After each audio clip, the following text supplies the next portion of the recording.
fight fans, don't forget to rate, subscribe and leave your comments. This is Ingram Jones, Bayloric TV, talking about James Degale, a fighter I've got a lot of time for. I think James Degale is a very talented fighter. Ever since seeing him win in the Olympics and him having the pro career and really believing in him. His first loss came to George Groves, and some would say his second loss came to BWTMONLINE last on Saturday night. Now, I was scathing and absolutely ripping Jim McDonnell apart when I heard it was Jim McDonnell that was going to be training James Degale when he turned pro. I was like, what is he doing training with Jim McDonnell?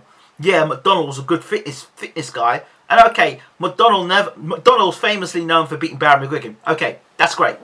But let's be honest, McDonnell got smashed to bits by Azumi Nelson. And I like Jim McDonnell, don't get me wrong. This is not a personal dig at Jim McDonnell. Not at all. And Jim McDonnell has proved me wrong over a number of occasions in terms of how James Degale has improved as a fighter. But I've always felt that James Degale, however good he's looked in fights, there's been a reoccurring pattern. Switching off in fights, running out of gas. If not running out of gas, seems to slow down second half of the fight. Unable to close the range down by using the jab and stepping forward, instead of having to cuff his hands around and step inside. And every time you step inside like that, you leave yourself vulnerable to uppercuts, which you saw in the Badou Jack fight. Also, when stepping back, not stepping to the sides, but stepping straight back from punches, Badou Jack was always catching him with a straight right hand. For a guy that's meant to be an elusive fighter, and he's meant to be a slickster, James Degale takes way too many punches. And you would have thought, having looked at the end of that fight, you would have thought that Badou Jack was the slickster and James Degale was the fighter that was lacking any form of defense. But it's quite the opposite. You know, Badou Jack was tight, tucked up. And as much as you might think, well, Badou Jack, he's defensively responsible, you might find, he's not that exciting. You know, he fought very well against James Degale and will have a longer career than James Degale, simply because he is working on boxing fundamentals and isn't reliant on speed and reflexes. He's on basic good boxing fundamentals and doesn't take a lot of punishment. So a guy like Badou Jack could box into his 40s much better than someone like James Degale, who's getting away with a lot of stuff now because he's relying on reflexes. James Degale now needs a trainer that's going to teach him how to throw punches correctly and not cuff and slap with punches. Now, don't get me wrong, if Degale hits you, he can hurt you and he can drop you, and you've seen him do that with a number of fighters. So his punching power is not a problem, it's how he delivers his punches. And if you saw against the Badou Jack fight, he looked... his punches looked wild at times. They weren't as accurate as they should be. That's because he's moved up and fought a better caliber opponent that's not just sticking his chin out and he's actually boxing and counter punching him. So Degale needs to learn how to put his punches together better. What Degale basically needs is polishing up. He needs to know how to close the range down. He needs to know how to put punches together crisply. He needs to throw his punches and slip to the sides. Degale for me at the moment is a fighter that's fighting 50%. And I think people say, well, who would you suggest as a trainer? Well, okay. The first person that came to my mind was Enzo Calzaghe. Joe Calzaghe's trainer. You never saw Joe Calzaghe tire in fights. You never saw Joe Calzaghe, you know, he got in and slipped to the side. You look at Joe Calzaghe and he put loads of punches together and he got away.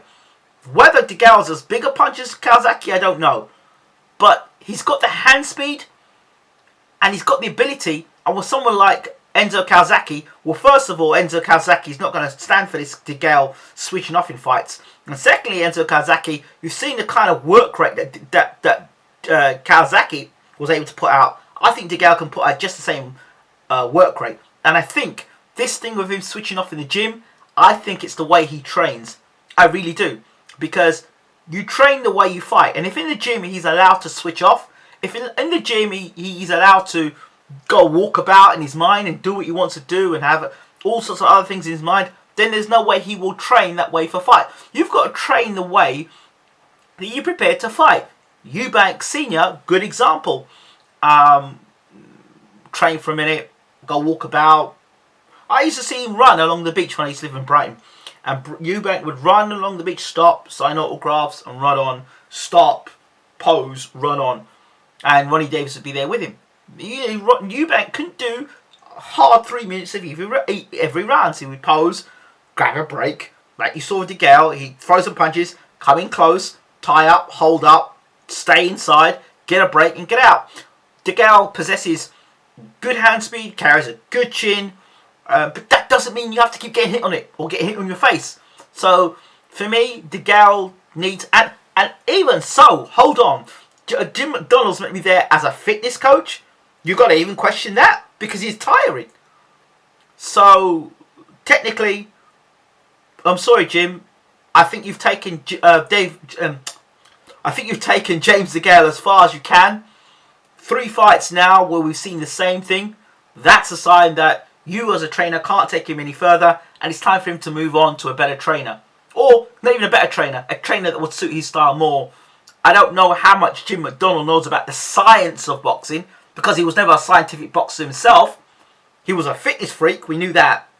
But in terms of the science of boxing, I don't know how much Jim McDonnell knows about the science of boxing. And if you're not going to talk to him, then maybe a James Early Bashir, who understands the science of boxing. If you don't believe me, look at Alexander Usyk. Look at Usyk when he was an amateur. Look at Usyk as a pro. Look what James Early Bashir has done for him. Okay, if you don't want James Early Bashir, then let me think of another trainer. Ronnie Shields, another good. Look at Ronnie Shields. Look what Ronnie Shields has done with Arthur Spilker. I know Arthur Spilker got knocked out by Deontay Wilder, but he was given Deontay Wilder all sorts of problems before he got knocked out. But what I'm looking at is the movement. And I think someone like Ronnie Shields is another one of those trainers who could give James Degale that movement. It's alright, James Degale, going to America and training in America. Now, get your ass over to America, get yourself a trainer more suited to your style, and will preserve your career, and not having your teeth knocked. If getting your front tooth getting knocked out isn't a warning sign, James, that you need to make changes. I'm all for loyalty. But not when it's at the risk of your own career and your own body. Jim McDonnell's not taking in punches. He's taking money off of you to train you, which is fine. And you've been loyal to Jim. But now your loyalty don't make no sense. You need to find yourself a better trainer, or a better trainer for you. I'm not saying Jim McDonnell's not a good trainer. He's done an awesome job. He's taken you to British, European and world honours. You can't knock Jim McDonnell. But how much of that was Jim McDonnell and how much of that was James Degale, the amateur fighter, coming through the ranks? And how much... You see, the thing is, another thing about Degale I noticed, he was skating around the ring almost like how Amir Khan does. When I say skating, I mean like just running around the ring but not actually setting anything up. I would like to see Degale, when he's moving either left or moving to the right, either when he's moving to the right, ping a left hook, or when he's moving to the left, ping a right hook. You know, just throw. He wasn't doing anything that was stopping Badu Jack coming forward. The other thing was, where were the body shots? Badu Jack, you know, is a good body puncher. That's what was slowing James Degale down in the fight. Got to go to the body. You go to the body, bring the arms down. Where was the instruction to work to the body? Why was it every time Degale was getting on the inside, very uncomfortable as I'm saying, about Degale getting on the inside, why was he not working the body? There's a difference between being a good fighter and a great fighter. And you look at Lennox Lewis. When it wasn't working with Lennox Lewis, he got knocked out, and he had John Davenport in his corner. Then he brought in Pepe Correa. When he realised Pepe Correa was doing nothing for his career, he brought in Emmanuel Stewart. He knew what was necessary. He knew what needed to be done. Vladimir Klitschko, he knew what needed to be done. He made the changes. So you can keep on doing what you're doing, James, which is fine, but you'll just be a good fighter, not a great fighter. Badu Jack, I don't think in the 90s would have. I don't think he would have beaten Ben or Eubank or Tony or Nunn or McLennan. I don't think he would have beaten any of those guys. Okay, I think even Robin Reed probably would have beaten him. Okay, So Calf Roch, definitely. So I don't think Badou Jack. I think Badou Jack's a good fighter, but in the 90s, I don't think he would have lived in the 90s with them.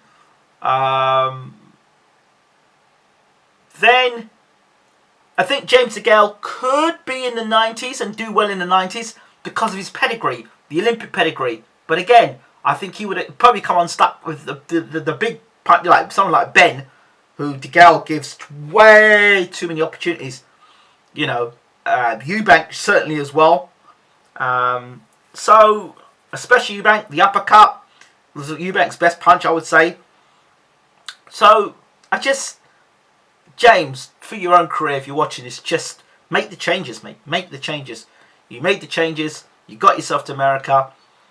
Now make the changes to turn yourself from being a good fighter and a very good fighter to being a great fighter. I've always said you're the best super middleweight in the world.